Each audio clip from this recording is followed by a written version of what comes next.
Good evening, everyone. The mission, unfortunately, to save the Swift telescope has been called off. It just didn't work. They're going to let it auger in. Here's a twofer for you. A Chinese company landed a reusable rocket. Will this finally be a wake-up call for the U.S. and the West over the challenges that China poses now? It's going to open up the floodgates. Two companies released second quarter financials. Rocket Lab inks a neutron rocket deal with Kepler. Something called Dragonfly may become the most exciting NASA mission ever. The Carlyle Group joins and maybe leads a $1 billion investment in a missile startup. Yes, you heard that right, a missile startup. The Starship 13 upper stage reaches land after 24 days at sea. We got a report on that. Starlink expands its Bastrop facility. I don't even know where that is. We're going to find out. And Starlink, again, caves into pressure and restores Poland to the EU roaming zone. All this and our returning guest, Tom Marrotta. From the news desk at the Center for Space Commerce and Finance, my name is Thomas Andrew Olson, and this is The Unknown Quantity.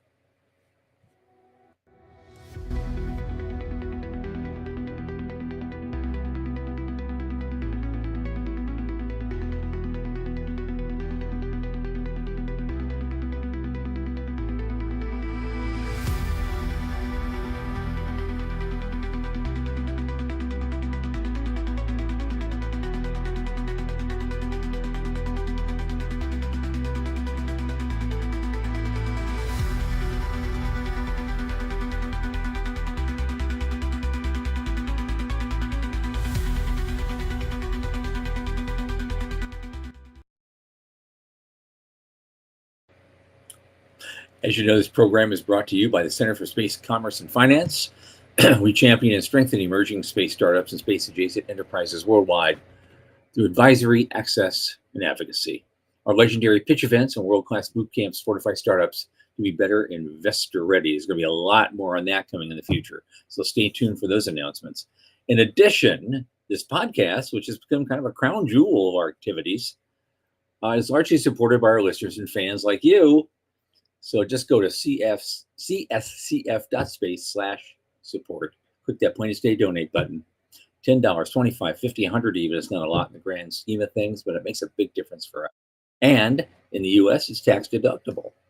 And to sweeten the deal, you're going to love this. We have a special offer coming up this week and in future weeks.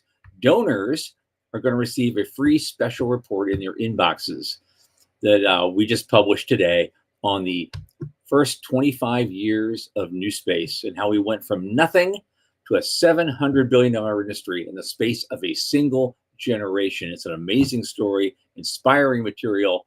You're going to want this. So throw something in the tip jar and you get one in your inbox. It's as simple as that.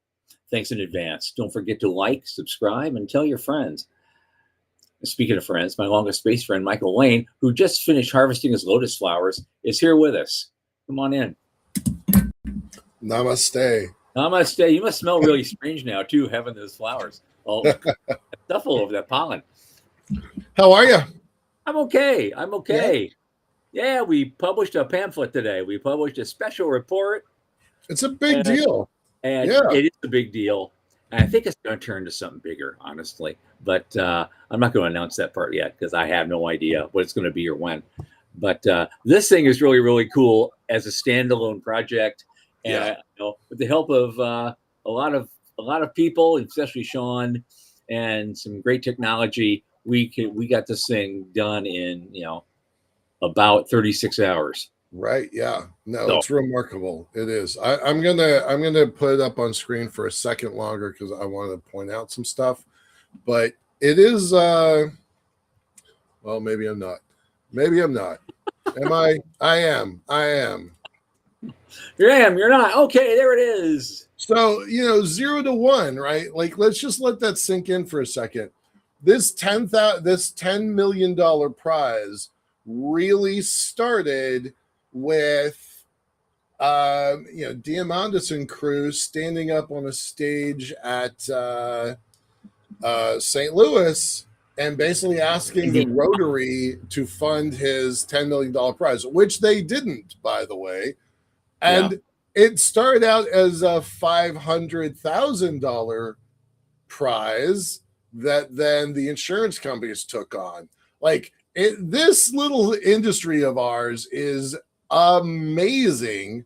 And it turns out a lot of people don't know how amazing it is. We got a chance to give a presentation. I'm not going to name the company right now, but we got to give a presentation to a I thought I was stop sharing. Maybe I didn't. Stop sharing. There we go.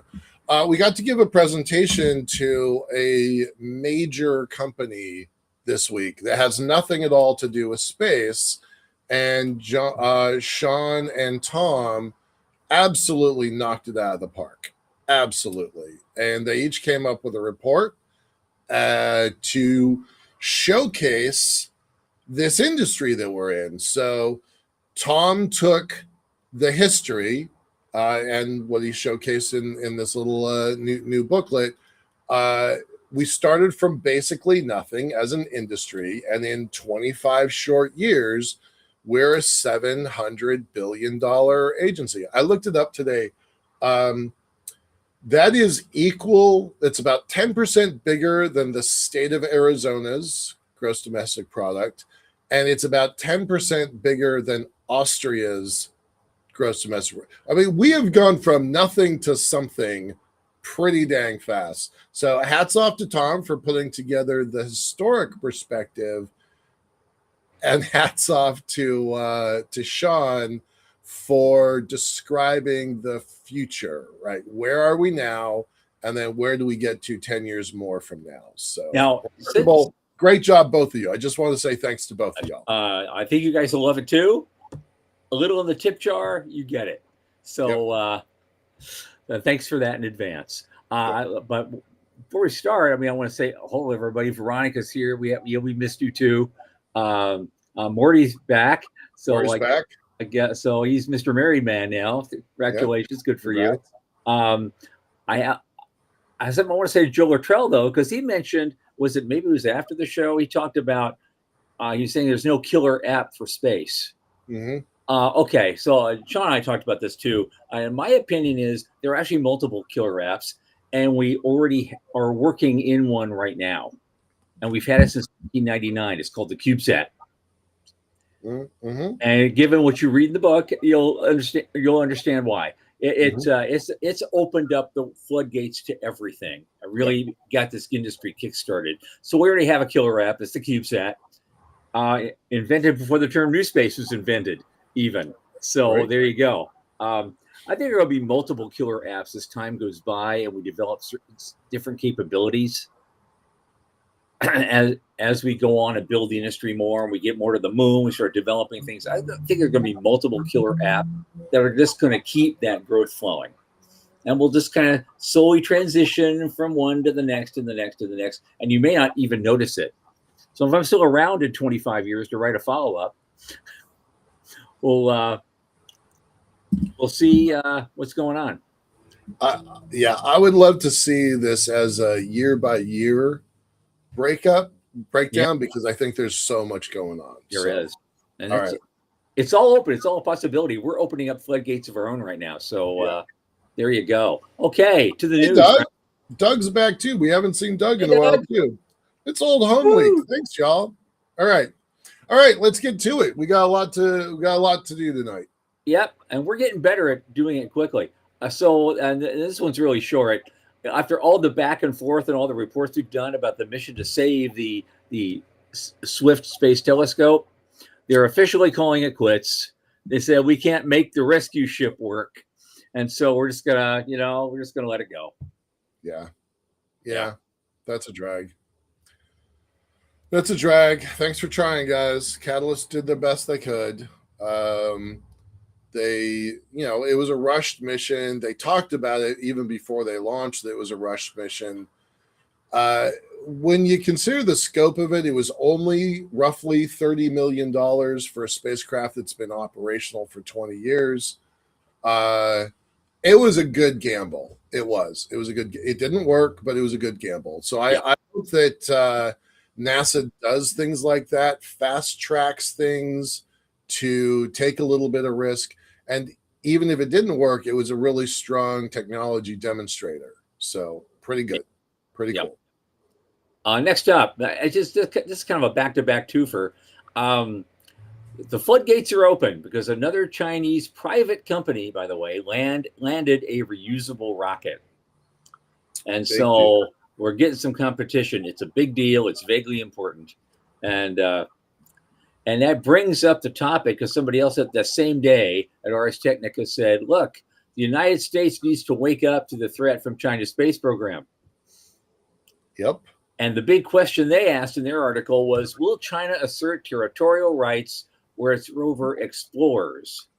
If memory serves, they are not a signatory to the Outer Space Treaty, are they? To the Outer Space Treaty, they are, but not to the Moon Treaty. Right. Well, no one signed the Moon Treaty except by 9 countries, and 2 of them were trying to get out of it. Yeah. And that makes sense. So, but they may just say, you know what? We just don't want to do that anymore. Because we did that under, I think it was George W. Yeah. He just dumped the ABM treaty with Russia. Said, no, we're not going to do that anymore. Yep. I mean, but never mind. I'm just gonna do this little video here. I know it's super small. You can find it online, but a couple weeks ago they caught a different company. That's important to note. A different company caught it in a net, and we reported on that. Oh yeah. But this is what Blue did, what SpaceX did. Yes, this looks like a Falcon 9 landing. Right. Yeah. I wonder where they got that ability. I wonder where they got the idea to do it. Right. Yeah. But I mean, okay. Think about this for a second. It was years. I think I heard it was 11 years between SpaceX's orbital capability and Blue Origin's orbital capability. And both of these Chinese companies did it within months of each other. Months. Yeah. So they have 2 qualified orbital vehicles, 2 different companies that can land and return, fly and return. Mm-hmm. America has 2. Rocket Lab is working really hard. Relativity is working really hard. Stoke is really working hard. Astra is working a little bit. Like there's probably 6 or 7 in development in the US, but China, credit where it's due, has 2 capable systems now. So, yeah. And Doug Plott is saying that these Chinese companies are 11 years behind SpaceX. Even if that's true, is it going to take them 11 years to catch up? Yeah, I think that's an apples to oranges comparison. Yep. I do. Yep. Yes, and Starship is going to make a bunch of stuff redundant. We don't doubt that. But the fact is they've got capabilities that I really hope others are paying attention to. Yeah. All right. Let's move on. We got a lot to go. Move on. This is a quick one. Firefly Aerospace announces their second quarter financial results. They have a record revenue of $117.7 million, which is up 659% year over year. That's why I put this here. Yeah, that's insane. Yeah. I didn't realize it was that big a jump. So good for them. This industry group that we were talking to yesterday and earlier in the week, they're trying to understand how big is the market and what the future looks like. And they're trying to understand, just around the perspective of an elevator on the moon. I'm like, no, that's the wrong thing. Like, if you do the things that you're talking about, the elevator becomes a footnote in the industry. Yeah. Because there's so much other revenue that you're going to capture. And this kind of technology demonstration that Firefly is doing, that everybody else is doing, it's just the tip of the iceberg. Yeah. It's like the industry as it is right now. A future generation is growing up right now who never knew that booster rockets were originally disposable. Right. They'll see it. Of course it's reusable rocket. It's launch as a service, of course. This is what of course it is, like growing up with an iPad. Yeah, here you go. Of course you're going to do that. They're going to see the space elevator the same way. It's just a form of of stuff and people up and down. And it'll be the ground base for everything. Yeah. Tom, that's impossible. Tom Olson. Sorry, dang it. Tom Marrotta. Oh my God, I'm screwing you guys up already. I'm going to do that all night. What I was going to make was a comment to Marrotta, our guest. He says, my 12-year-old son is not at all interested in expendable launches. He's like, you mean this one can't land? Because there's like that's it. There's a whole generation that doesn't understand card catalogs systems. There's a whole generation that doesn't know that there wasn't an internet once. There's a whole generation that doesn't know life before an iPhone. You have to be joking, Dad. Look at what's going on. Look at the rockets going up and down. Right. That's how God intended it. Who would do that? Right? Yeah. Your grandpa worked on it. So hey, this one can't be caught by a giant Mechazilla tower. Lame. Absolutely. Okay. So here we are. We're building the future. All right, let's keep going. Next big one, Intuitive Machines. They have a second quarter results. They have a record expansion with a quarter end backlog of $1.8 billion. Woo. So they booked $920 million of awards and an additional $300 million in Q3 across quarter to date across commercial, civil, and national security. They signed a $600 million contract for 3 commercial geo satellites. As that commercial demand strength continues, they've got another CLIPS lander contract. Mm-hmm. That's part of them acquiring Astrobotic. So they wouldn't have had that if they hadn't made that acquisition. Yep. And they have a cash balance right now of $367 million and a record backlog of $1.8 billion. This is the number I'm paying attention to: $206 million in quarterly revenues. Yep. 200. How would you like to build a company that has 200 million in quarterly revenues? I think I'd be pretty happy with that. I'd be feeling real comfortable in life with something like that. And let's just keep it going, right? Yeah, right. Okay. All right, keep going. Rocket Lab inks a neutron launch deal with Kepler Communications. And so they've been selected. So Kepler has decided to launch a dedicated neutron mission for space infrastructure. And they're going to be launching from Wallops. Mm-hmm. Maybe sometime in 2028. Right.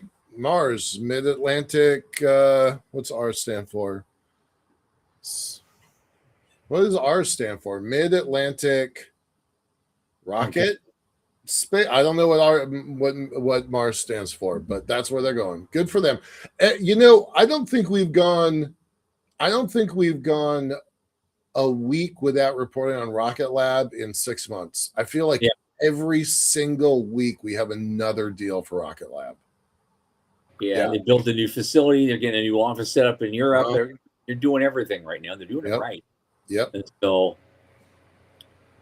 so they cross about 11 time zones now, same as Russia.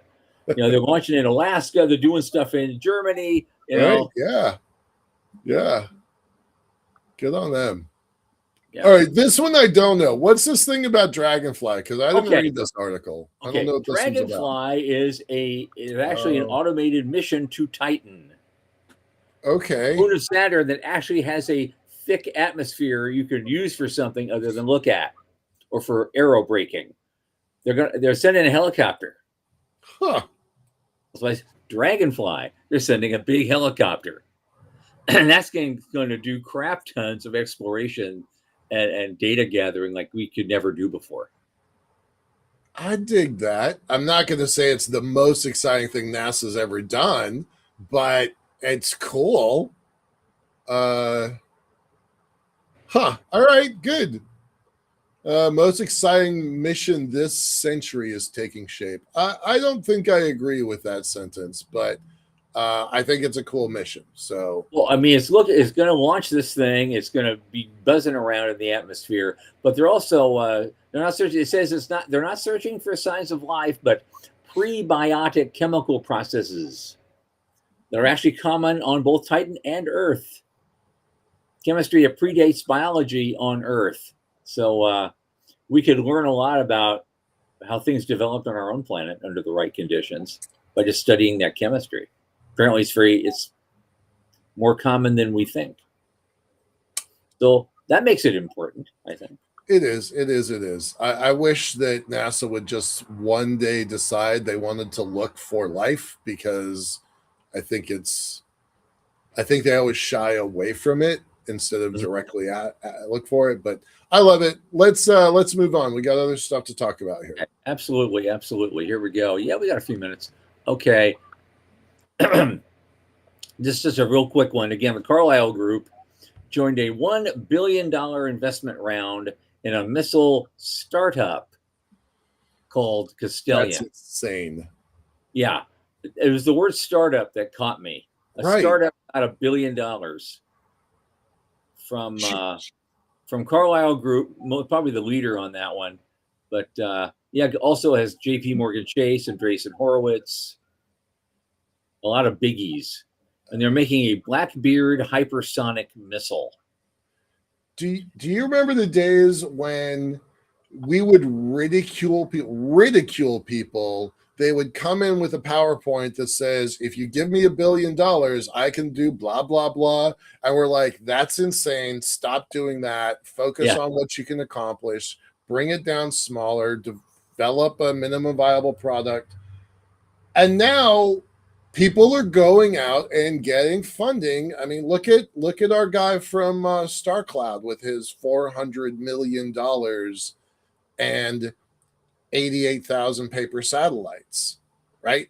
Like, it's insane. I mean, it's the thing that makes me think I can build an elevator on the moon now, because people are writing checks like that. So I know, and you only needed 350 million. Right. Like, I'm a bargain compared to of that. The day. Yeah. Yeah. Well, also think of this. Let's think of SpaceX itself. Yeah. When Tesla went public, its value was set at about 1.7 billion. Wow, I don't remember that. Okay. Yeah, and then now we go to the SpaceX IPO. They've added 3 zeros. Right. Insane. All right, moving on. So that's good. $1 billion for a startup. Okay. All right. Okay, so I got a picture here of basically it looks like a mechanical beached whale. It's I guess they tugged 24 days at sea through the Indian Ocean. They finally tugged Starship into port. Where'd they land? Somewhere in Australia, I think they finally landed. So getting it back in one piece was amazing. Yep. To Christmas Island. Says a lot for what they did. I want to ask Tom, our resident space at sea guy, what he thinks about that little maneuver, because that seemed really complicated. Yeah. All right. What else on SpaceX? We got another one. Yeah, so I think we're on the. Are we on the last one? Maybe we're not. Yeah, 2 of them. Yeah. No, we got 2 more to go, and they're quick. So they have they're doing a $7 million expansion at their Bastrop site. I was going to look at it, so I forgot where is Bastrop. Their Bastrop plant, Texas. It's in Texas. Okay, never mind. But they're doing renovations to everything, and I guess they're going to expand their facility and their ability to do stuff. So cool. Okay, and then just kind of the funny one of the day at the end. I guess after a lot of bitching and moaning by Poland and maybe other European countries, broke down and Starlink restored Poland to European roaming zone. I'm sure that was due to our reporting a couple weeks ago. I'm sure that we were the catalyst. I know. I'm sure it is. Yeah. We never get the credit for it, but I'm sure people are watching this show. It's just they don't talk about it. There's guys at DARPA, guys that look at it, and they're typing a little. I've seriously thought that because we'll report on something on Thursday night, and Friday morning it'll be news at Payload. Yeah, they will report on things that we have said here the night before. Well, Sean says he's only it's tongue in cheek, but he might have a point. They hate us for being right. Right. All right, let's bring on Marrotta. What's going on? Okay. All right. Our guest tonight is Thomas Marrotta. He is the founder and CEO of the Spaceport Company. He's returning to the program to talk about what he's doing in the world of making spaceports. Fun and profit. Hey, everybody. Hey, man. Hey, how's things? Great. Yeah. Good. Every time I see you with your mustache, I am surprised. Every time. I don't know why. I'm glad it's memorable. I'm just enjoying the backstage chat. I think Sean is doing a great job back there, keeping herding your cats. Wait. I cannot hear you very well. Can you move a little closer to your speak? I can hear you fine, but it's... Can you hear me now? A little bit muffled, man. All right. Don't worry about it. Tom can hear you. It's coming through on the mic. Figure it out. All right. I like the little handlebar 19th century thing it got going. It's I can never grow that. So, yeah. Well, I mean, I can't grow any hair, so I figured I'd grow some hair on my face. How about that? Why do you think I wear a hat? Yeah. And how are you? What's going on? I'm rocking the Spaceport Company 250th T-shirt. Right. Cool. See that? Nice. Anniversary. So we did some rocket launches in July. We did a campaign here in August. Wait. You got to tell us a little bit about you because not everybody, like I know you and Tom knows you, but nobody else knows you. So background, what's your origin story? How'd you get here? That drill. Sure. A minute. No. Great. First of all, thanks for having me on again, guys. I always enjoy chatting with you. I'm sorry it's been so long.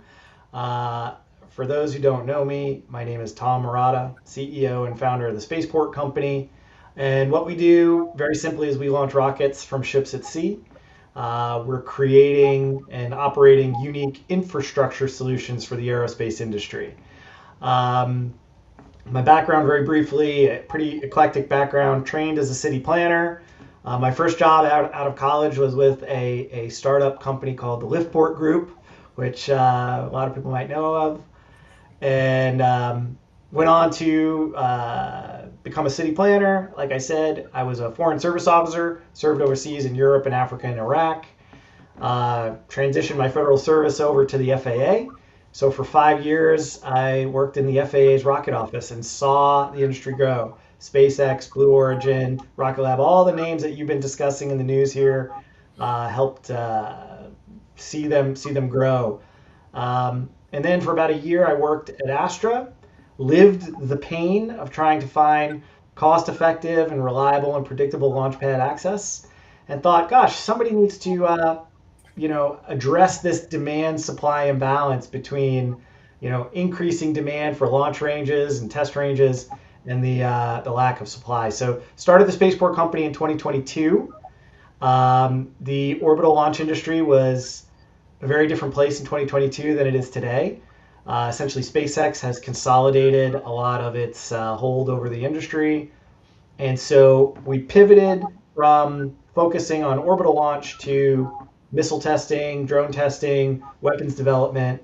The reason Castellion raised $1 billion is because they have $500 million in Department of War contracts. There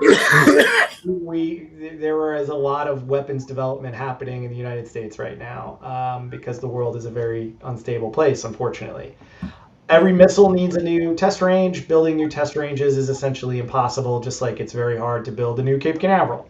So we own and operate America's only commercial launch pad ship. We operate missile test ranges at sea in both the Gulf of America and now the Atlantic Ocean. We've done 10 missile launch campaigns at sea.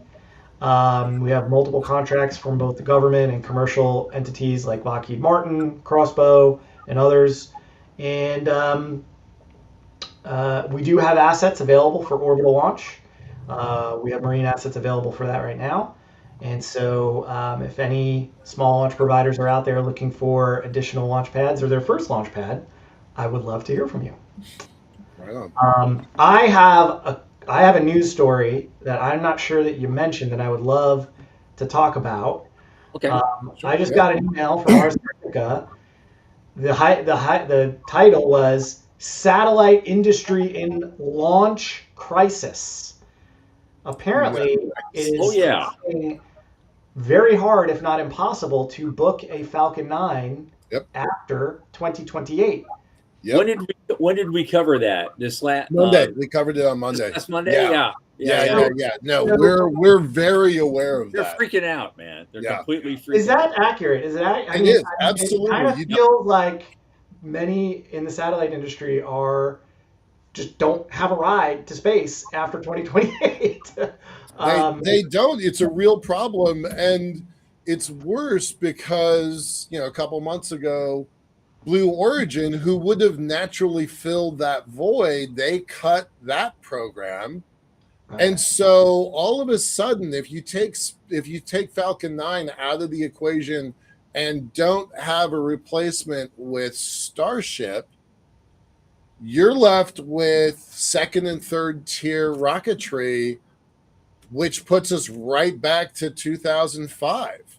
Right. So but China, as we just reported, has at least 2 private rocket companies that are doing reusables now. I'm sure would love to hear from you. We just booked our flight for our satellite is going on InnoSpace, and I've said at least 100 times this week that's the riskiest rocket in the whole industry. Right? I don't mean to be the bearer of bad news, but they just crashed a rocket earlier today or yesterday.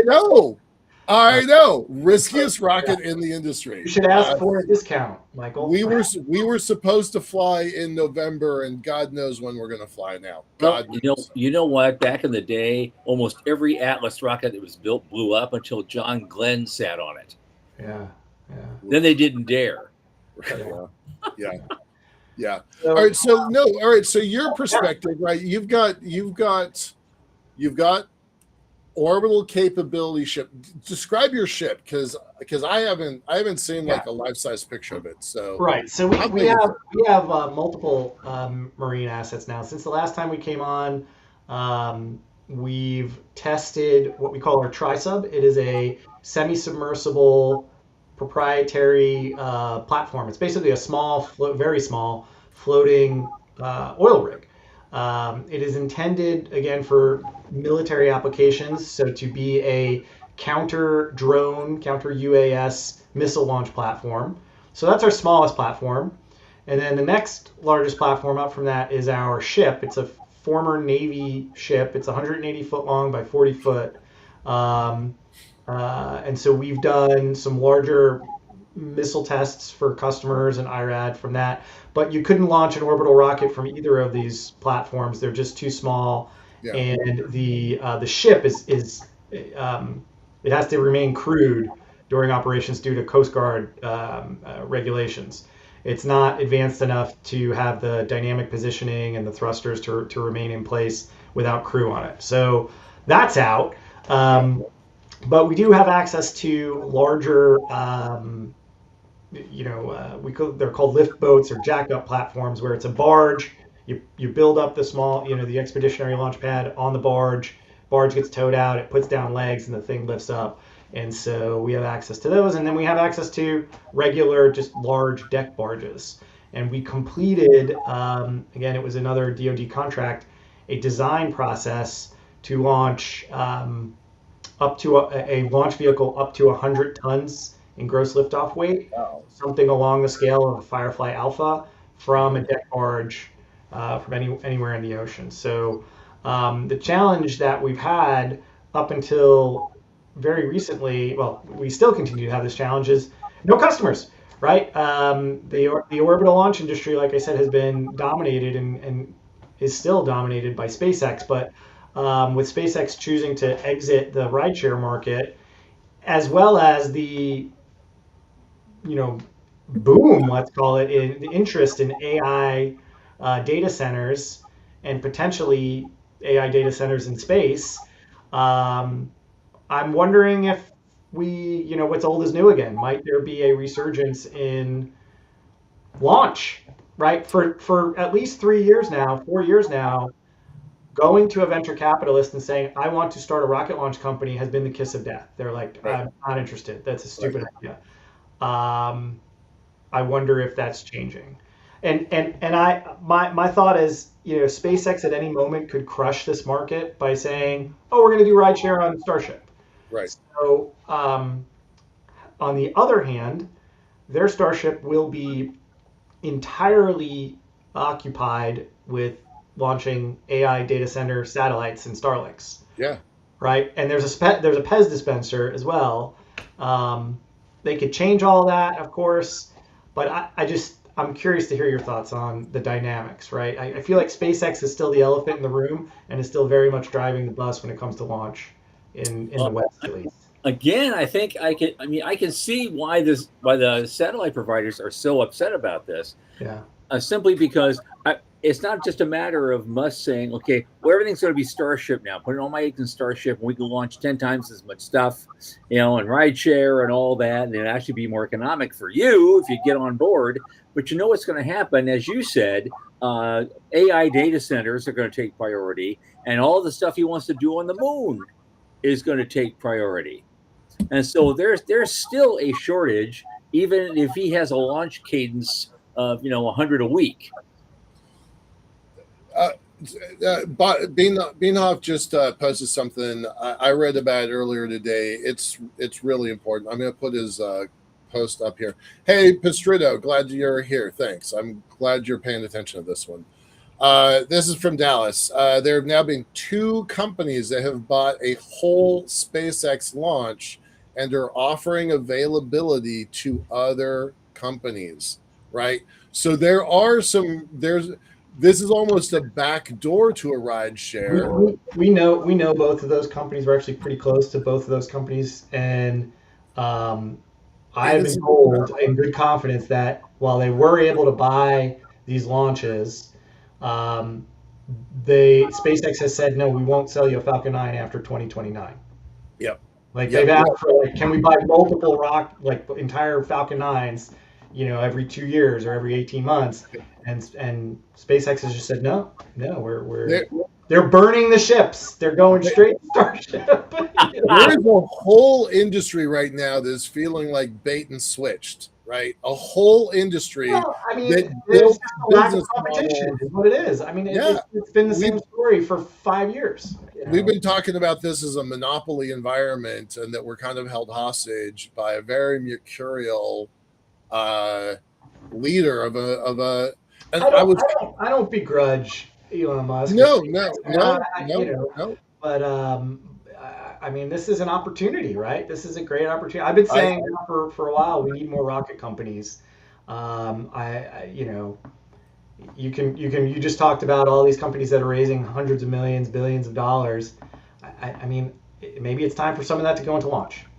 I think that people really are beginning to understand that spaceports writ large is the gating factor. It's not about technology anymore, and it's not about money anymore necessarily.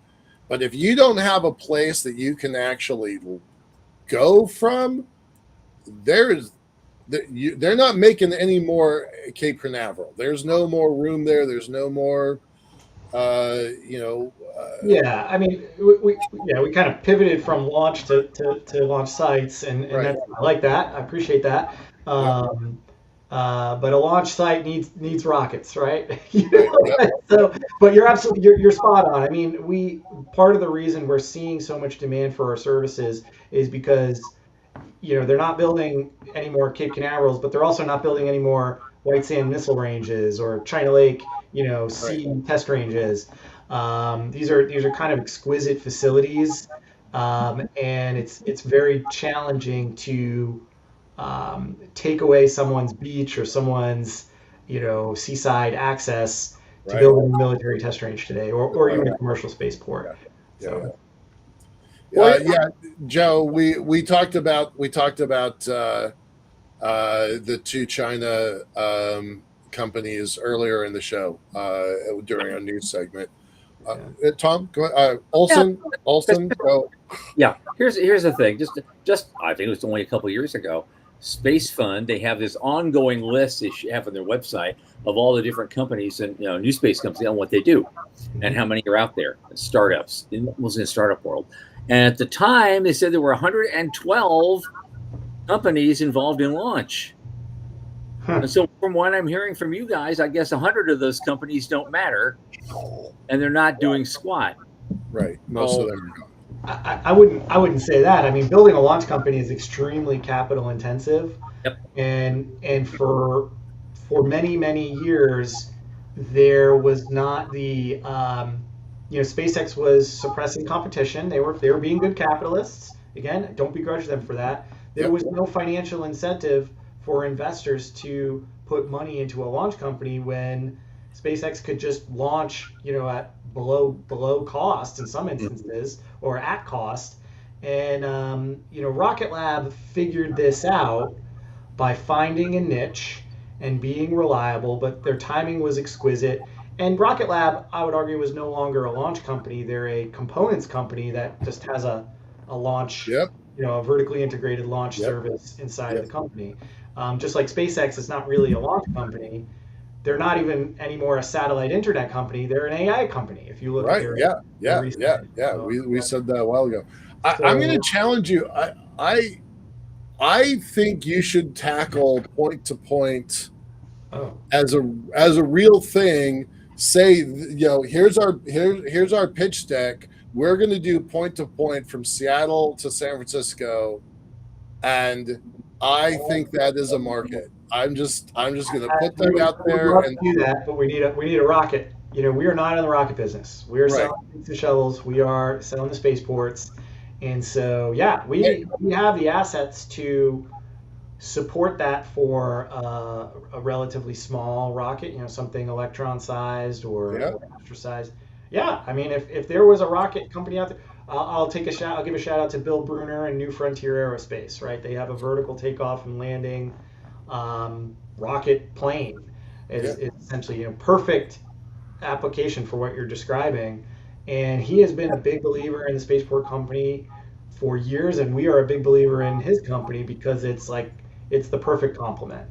It would be exactly that. And so we up until I think today, up until very recently, it's been a very capital constrained environment for launch. But I'm hopeful that that's changing with everything we've been discussing.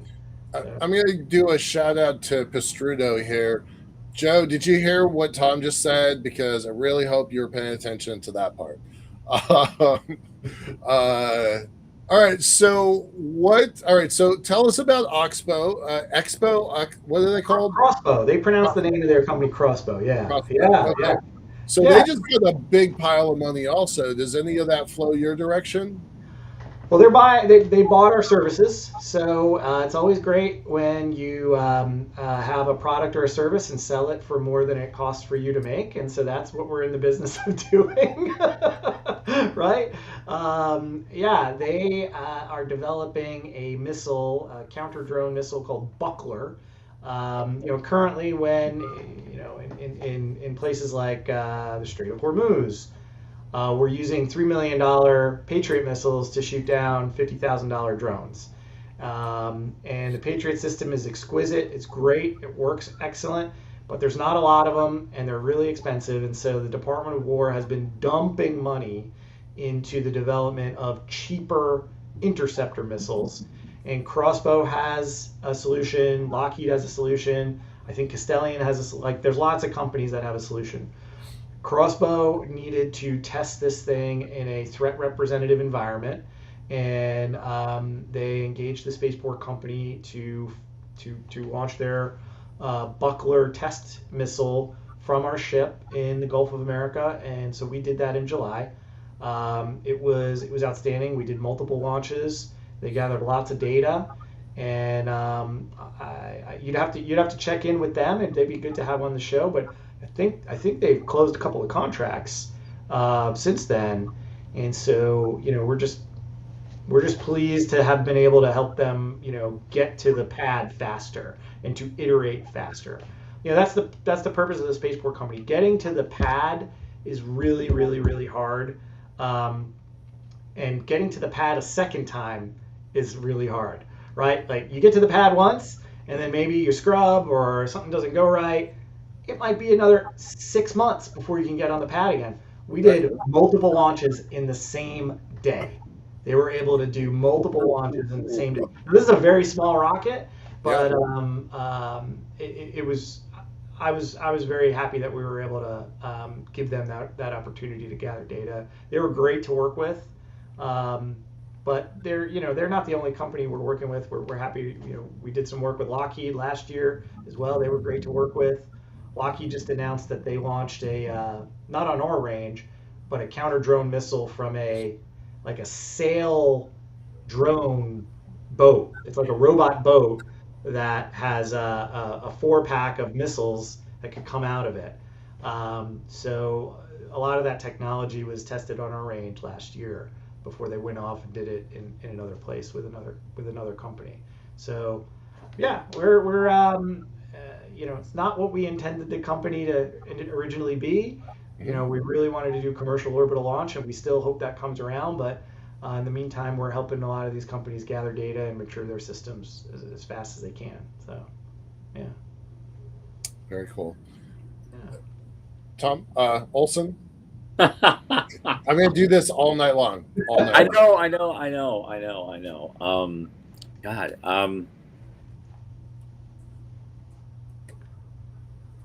I have something if you don't. I thought you did. Yeah, I was just kind of cycling the numbers in my head and going, okay, where are they coming from? So you're doing work for customers right now, but you're not launching anything yet. You're trying to make a deal on a boat. Where's the revenue stream coming from right now for you guys? So we own 2 boats. We already have a boat, and we don't develop rockets. We are providing launch pad services for other folks, and so we're a spaceport. We're a launch range. So our revenue comes when customers come to us. We provide all the same range services that they would get at an existing site on land. So we do all the airspace clearance, all the FAA stuff, all the Coast Guard stuff, all the sea space clearance. And so. Okay. Just like they would go to Kodiak or White Sands or wherever, they come to us. Most of what we do is extremely short range stuff. So I want to be clear. We are not Cape Canaveral, right? We are complementing the big federal ranges. We are not supplanting them. Not even close. We are in a completely different little niche that we've uncovered with these short-range missile tests. So are you still seeking investment capital, or are you basically No, we're profitable. Our revenues are growing. We're not actively raising venture capital or anything like that. Okay. Although Dallas has an interesting question. He said, "Can you export your services to the moon?" Can I export our services to the moon? I know Dallas, it's tongue in cheek, but we've had conversations with folks in the Space Force, where they said, "Hey, can you build spaceports in orbit? Can you build fuel depots for us? Can you build? Could you put a spaceport on the moon?" And I said, "Yeah, I mean, with enough money, we can do anything, right? But there are no customers for fuel depots in orbit at this point. There's no customers for spaceports on the moon. I think it's awesome. I would love to do it. If I was a Jeff Bezos, richest man in the world, I would be going for it. So can we export our services to the moon? Sure. Should they be exported to the moon? No, not until there are customers for it. I'm going to repeat something that Marrotta has said last time. He's like, we are a spaceport company. If they want a spaceport in another part of the country, if they want a spaceport in another part of the world, if they want a spaceport on the moon, we are a spaceport company. We can design and build a spaceport to wherever we need to, if there's customers. So yeah, we're the spaceport company, not the offshore spaceport company. Right. We just happen to have found that we can scale our revenues and meet our customer needs by operating offshore. You talked about point to point. I think that's a really good point. We like to think of a future where, so right now in the United States, there's 20,000 airports and airfields for aviation. Right. There's only 5 places where you can send a satellite to orbit, or that are sending satellites to orbit regularly. Right. There's Kodiak, there's the Cape, there's Vandenberg, there's Virginia, and then there's Brownsville, which is exclusive to SpaceX. Now you could say, there's Spaceport America, and there's a couple other locations, but that's really, if you're going to send a satellite to orbit, those are the 5 places you'd probably go to. Compare that to 20,000 airports. Right, it's bonkers. I like to think about what would it take to have 20,000 spaceports. Right. And the problem is rockets are really loud. They're way louder than jet engines. So to have 20,000 spaceports, you might have another 10 or 20 or 30 or even 100 on land somewhere. But those land-based spaceports, especially if they're high cadence, if they're flying rockets every hour, you're going to piss off the neighbors. Sure. You're going to have a lot of environmental impacts. The place to scale spaceport operations is offshore. As long as rockets are loud, you want to be 20, 30 miles offshore. And don't take my word for it. Elon Musk has said this. Right, yeah. Eventually, Starship has to move offshore. If they're going to be launching hourly, they need to be far away from everybody. And the ocean has a lot of space. Okay.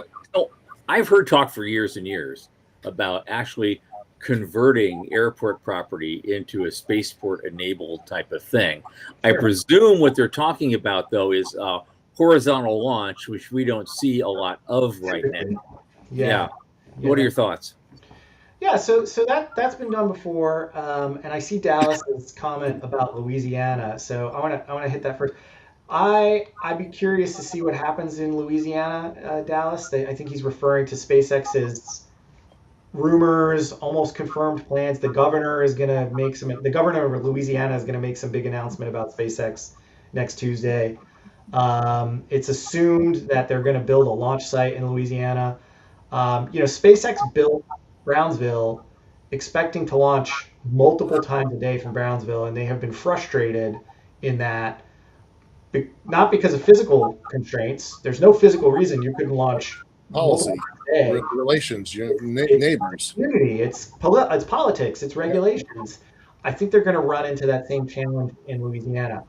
I'm also not so sure that Louisiana is just going to be a big data center. I think it might just be a big data center site and have very little to do with launch.